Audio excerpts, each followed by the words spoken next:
रमज़ान में तो हर शख्स पकौड़े हो गए, समोसे हो गए, रोल हो गए, बहुत ज़्यादा ही खाता है। ऐसे सुपर फूड्स का इस्तेमाल लाजमी करें जो आपके मेटाबॉलिज्म को बूस्ट करें, स्टक ना करें। वज़न जिन्होंने कम करना है, क्या क्या चीज़ें उन्हें सहरी और इफ्तारी में लेनी चाहिए? हम लोग करते ही हैं अनफॉर्चुनेटली कि हम लोग बहुत ज़्यादा हर चीज़ को ऑयली कर देते हैं। बिल्कुल। भूखे रह रहे हैं तो जिस्म के अंदर से मादनियाँ टूट रहे हैं, तो वो खतरनाक एक चीज़ है। हमने उसको फ्लश आउट करना है अच्छी ग़िज़ा के ज़रिए। रोज़ा रखने के बाद लोग सो जाते हैं और रात में भी फिर कोई एक्टिविटी नहीं होती है, तो अपनी एक्टिविटी लाजमी मेंटेन रखें। फिर तले हुई चीज़ों का इस्तेमाल बाहर से तो बिल्कुल भी ना खाएं, क्योंकि बाहर के जो ऑयल्स होते हैं वो एक ही ऑयल के अंदर 3 से 4 दफ़ा जब चीज़ तल रही होती है तो वो कैंसर बन रहे होते हैं।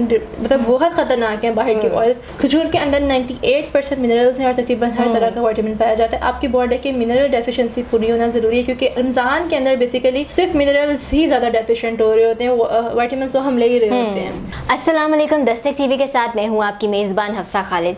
मैं अक्सर अपनी वीडियोस में कहती हूँ कि बढ़ता हुआ वज़न तो हमारा अब कौमी मसला बन चुका है और रमज़ान में तो हर शख्स ऑयली चीज़ें जैसे पकौड़े हो गए, समोसे हो गए, रोल हो गए, बहुत ज़्यादा ही खाता है और इफ्तारी तो इनके बगैर नामुकम्मल होती है।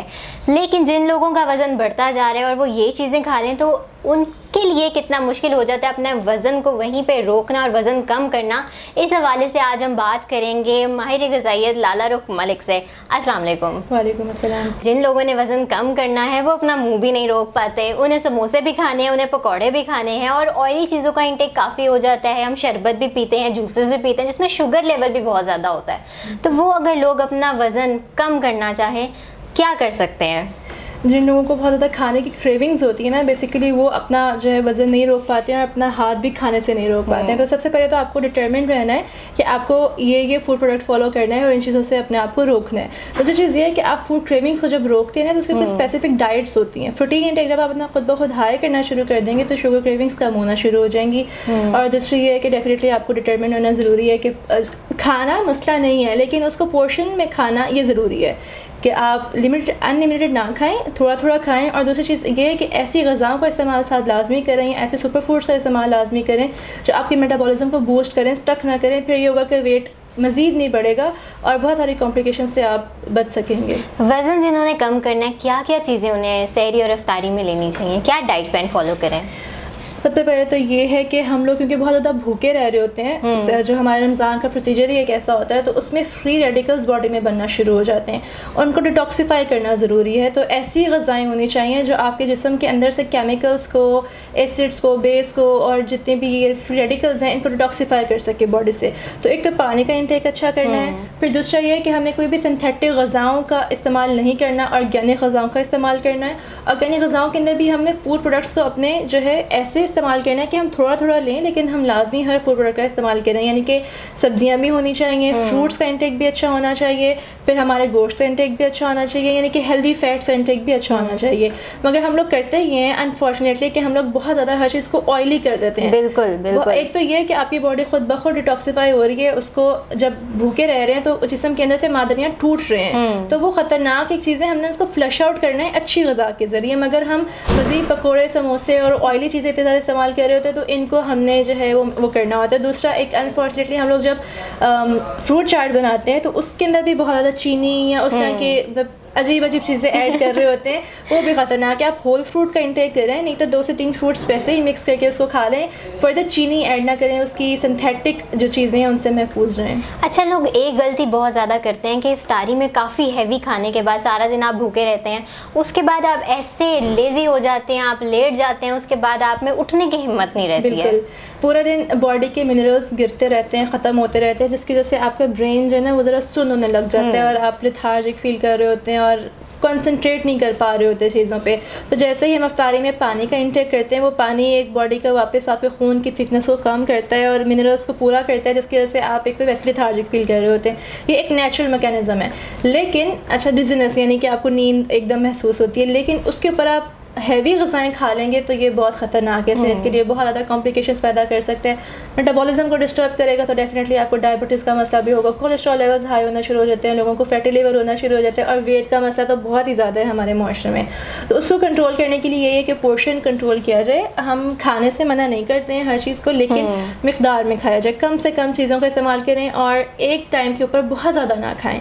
हम नॉर्मल डे में भी जब पेशेंट्स को कहते हैं खाने का, तो हम कहते हैं 3 नहीं, आप 6 मील्स कर लें, 2 या 3 स्नैक्स कर लें और 2 से 3 आप मेन मील्स रखें। तो अफ्तारी के अंदर तो ये बहुत ही ख़तरनाक आमूद है कि हम एकदम चीज़ें ज़्यादा खा रहे होते हैं, वो डिस्टर्ब करती हैं। और एक इम्पॉर्टेंट चीज़ ये है कि हम लोग उसके बाद अपनी फ़िज़िकल एक्टिविटी ज़ीरो कर देते हैं आजकल ना। अफ्तारी में कुछ मतलब रोज़ा रखने के बाद लोग सो जाते हैं और रात में भी फिर कोई एक्टिविटी नहीं होती है, तो अपनी एक्टिविटी लाजमी मेंटेन रखें। अच्छा, नॉर्मल डाइट के डेज चल रहे हों तो हम एक आध दिन चीट डे कह लेते हैं, लेकिन रमज़ान में तो मुझे लगता है इफ्तारी के वक्त वो सब कहते हैं कि चलो यार थोड़ा सा खा लो, क्या फ़र्क पड़ेगा, उसका क्या इफ़ेक्ट पड़ता है?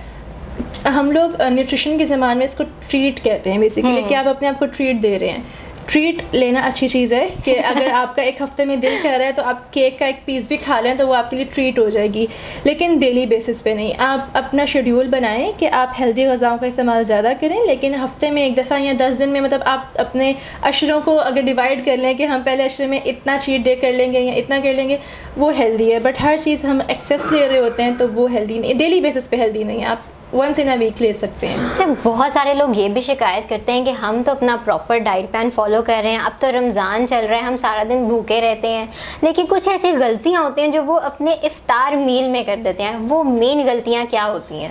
एक तो बहुत ज़्यादा खाना खा रहे होते हैं, आम दिनों से भी ज़्यादा हम लोग खा रहे होते हैं। हालांकि उन दिनों के अंदर तो आपको इत्तेदाल इख्तियार करना होता है, लेकिन उससे भी ज़्यादा हम डबल खा रहे होते हैं। फिर दूसरा ये कि हम आम दिनों में पकोड़े, समोसे, रोल और इस तरह की चीज़ें नहीं खाते हैं। तीसरी चीज़ ये है कि फ्रूट इंटेक अच्छी चीज़ है, लेकिन हम लोग उसके अंदर बहुत सारे फ्रूट्स, फिर हम उसके अंदर टैंग ऐड कर रहे हैं, फिर हम चीनी ऐड कर रहे हैं, तो हम बहुत अनहेल्दी कर देते हैं उस चीज़ को। शुगर लेवल्स बॉडी के जब बहुत ज़्यादा हाई होना शुरू होते हैं, वो भी मतलब सिंथेटिक चीज़ों के साथ, ऑर्गेनिक चीज़ों के साथ नहीं, तो वो बहुत ज़्यादा एकदम से आपके मेटाबॉलिज्म को तंग करते हैं। शुगर का मसला भी होता है, ब्लड प्रेशर के मसले भी बढ़ते हैं, फिर दिल को भी मसले होते हैं, बहुत सारे मसले वो पैदा कर रहे होते हैं। तो एक तो ये है कि आप ऑर्गेनिक चीज़ों पे रहें, शरबत वगैरह से उससे परहेज़ करें, यानी कि लेमन वाटर की हमने बात की या डिटॉक्स ड्रिंक्स की बात करते हैं, वो इस्तेमाल कर लें। फ्रेश जूसेस डाइल्यूट करके पानी के साथ उसका इस्तेमाल करें, उनके अंदर चीनी का इस्तेमाल ना करें। फिर तले हुई चीज़ों का इस्तेमाल बाहर से तो बिल्कुल भी ना खाएं, क्योंकि बाहर के जो ऑयल्स होते हैं वो एक ही ऑयल के अंदर 3 से 4 दफ़ा जब चीज़ तल रही होती है तो वो कैंसर बन रहे होते हैं, मतलब बहुत ख़तरनाक हैं बाहर के ऑयल्स, तो उनका इंटेक नहीं करना। घर पे पकाकर अगर आप बेशक रोल भी बना रहे हैं तो आप अपने घर पे प्रैक्टिस करें इन चीज़ों की। और सबसे बड़ी चीज़ ये है कि पोर्शन कंट्रोल करें, बेशक सब खाएं लेकिन कम खाएं, और अपनी कैलोरीज़ को लाजमी नज़र में रखें कि आपकी कितना वेट है तो उसके हिसाब से आपको कितनी कैलोरीज चाहिए। उस कैलोरीज़ को बाद में यूटिलाइज़ भी करना है। रमज़ान में हम यूटिलाइज़ नहीं कर रहे होते, आम दिनों में तो फिर हम वॉक वगैरह करके यूटिलाइज़ करें। तो अपनी इस एक्टिविटी को भी लाजमी रखें कि अफ्तारी 2 से 3 घंटे बाद आपने 40 मिनट वॉक करनी है। ठीक, आखिरी चीज़ मैं आपसे जानना चाहूँगी, मैंने अक्सर लोगों को देखा है जो बहुत ज़्यादा वेट कॉन्शियस होते हैं, डाइट कॉन्शियस होते हैं, इफ्तारी के टाइम में वो कुछ खाते पीते नहीं है, लेकिन उन्हें जैसे ही इफ्तारी का टाइम, उन्हें रोज़ा इफ्तार करने का वक्त आता है, पानी बहुत ज़्यादा पी लेते हैं, उसके भी क्या कोई साइड इफ़ेक्ट्स होते हैं? बिल्कुल, खाली पेट जब हम पूरा दिन गुजारते हैं, इवन नॉर्मल डेज़ में भी अगर आप बहुत ज़्यादा पानी एकदम से ले रहे हैं और ख़ाली पानी ले रहे हैं या फिर चीनी वाला पानी ले रहे हैं, हेल्दी नहीं ले रहे हैं, तो आपका जिस्म एक तो फूलेगा। जिस्म फूलने के बाद आपकी बॉडी के अंदर आपका मेटाबॉलिज्म स्लो होगा, आपके हार्मोन्स को वो डिस्टर्ब करेगा और आपके ब्रेन को भी डिस्टर्ब करेगा, और खून की कमी का बायस बनता है ये, जिसकी वजह से इसके मज़ीद आगे मसले बनते हैं। तो हेल्दी हर चीज़ जो है इत्तेदाल उसका ज़रूरी है, खाली वो नहीं लेना होता। हम कहते हैं आप अपना इफ्तार जो है ना लाजमी डेट्स यानी कि खजूर से करें। खजूर के अंदर 98% मिनरल्स हैं और तकरीबन हर तरह का विटामिन पाया जाता है। आपकी बॉडी की मिनरल डेफिशिएंसी पूरी होना ज़रूरी है, क्योंकि रमज़ान के अंदर बेसिकली सिर्फ मिनरल्स ही ज़्यादा डेफिशिएंट हो रहे होते हैं, विटामिन तो हम ले ही रहे होते हैं। तो एक वो डेफिशिएंसी ओवरकम हो जाए तो फिर ठीक है, और एकदम से पानी पीना डेफिनेटली आपके स्टमक को ख़राब कर सकता है और आपकी इंटेस्टाइन का इन्फेक्शन भी करवा सकता है। लाला रुख, बहुत शुक्रिया आपका हमारी ऑडियंस को आगाह करने का कि जो वो गलतियाँ रमज़ान में इफ्तारी के टाइम करती हैं और फिर भी ये डिमांड करती हैं कि हमारा वज़न कम हो जाए। तो अगर आपकी रूटीन ऐसे ही चलती रहेगी और आप वज़न कम करने का सोचेंगे और करने की कोशिश भी करेंगे, लेकिन ये गलतियाँ भी करेंगे, तो आप लोगों का वज़न कभी भी कम नहीं हो सकता। मैं उम्मीद करती हूँ कि आज की हमारी वीडियो वीडियो से आप लोगों की इन्फॉर्मेशन में, आपकी नॉलेज में ज़रूर इजाफा हुआ होगा। मज़ीद वीडियोज़ के लिए देखते रहिए दस्तक TV।